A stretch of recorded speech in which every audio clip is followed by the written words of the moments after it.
नमस्कार दोस्तों, आज मैं आपको सुनाने जा रही हूँ करवा चौथ की कहानी। पौराणिक कथाओं के अनुसार करवा चौथ की कहानी बहुत समय पहले की बात है। एक साहूकार के 7 बेटे और उनकी एक बहन करवा थी। सभी सातों भाइयों अपनी बहन से बहुत प्यार करते थे, यहाँ तक कि वे पहले उसे खाना खिलाते और बाद में स्वयं खाते थे। एक बार उनकी बहन ससुराल से मायके आई हुई थी। शाम को भाई जब अपना व्यापार व्यवसाय बंद करके घर आए तो देखा कि उनकी बहन बहुत व्याकुल थी। सभी भाई खाना खाने बैठे और अपनी बहन से खाना खाने का आग्रह करने लगे, लेकिन बहन ने बताया कि उसका आज करवा चौथ का निर्जल व्रत है और वह सिर्फ चंद्रमा को देखकर, उसे अर्घ्य देकर ही खाना खा सकती है। चूंकि चंद्रमा अभी तक निकला नहीं है और इसलिए वह भूख और प्यास से व्याकुल हो उठी है।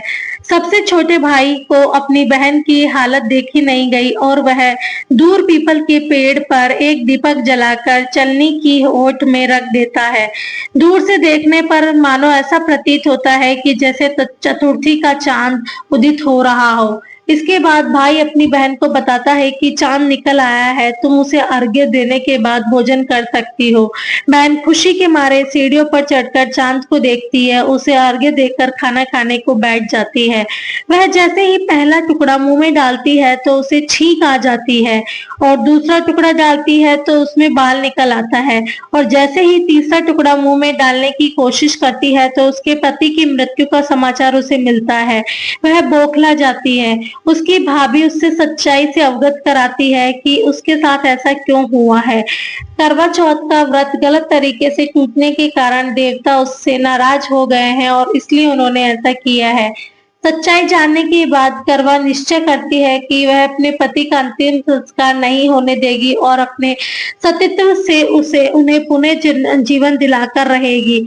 वह पूरे 1 साल तक अपने पति के शव के पास बैठी रहती है, उनकी देखभाल करती है और उनके ऊपर उगने वाली हर सुईनुमा घास को एकत्रित करती जाती है।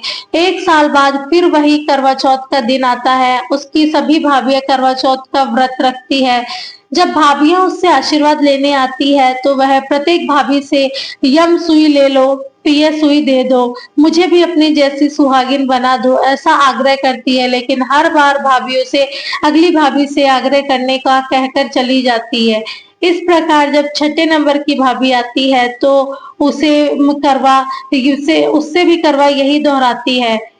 यह भाभी उसे बताती है कि चूंकि सबसे छोटे भाई की वजह से उसका व्रत टूटा था, अतः उसकी पत्नी में ही शक्ति है, वह तुम्हारे पति को दोबारा जीवित कर सकती है। इसलिए जब वह आए तो तुम उसे पकड़ लेना और जब तक वह तुम्हारे पति को जिंदा ना कर दे तो उसे छोड़ना मत। ऐसा कहकर वह चली जाती है। सबसे अंत में छोटी भाभी आ जाती है। करवा उनसे भी सुहागिन बनने का आग्रह करती है, लेकिन वह टालमटोल करने लगती है। इसे देख करवा उन्हें जोर से पकड़ लेती है और अपने सुहाग को जिंदा करने के लिए कहती है। भाभी उससे छुड़ाने के लिए नोचती है, खसोटती है, लेकिन करवा नहीं छोड़ती।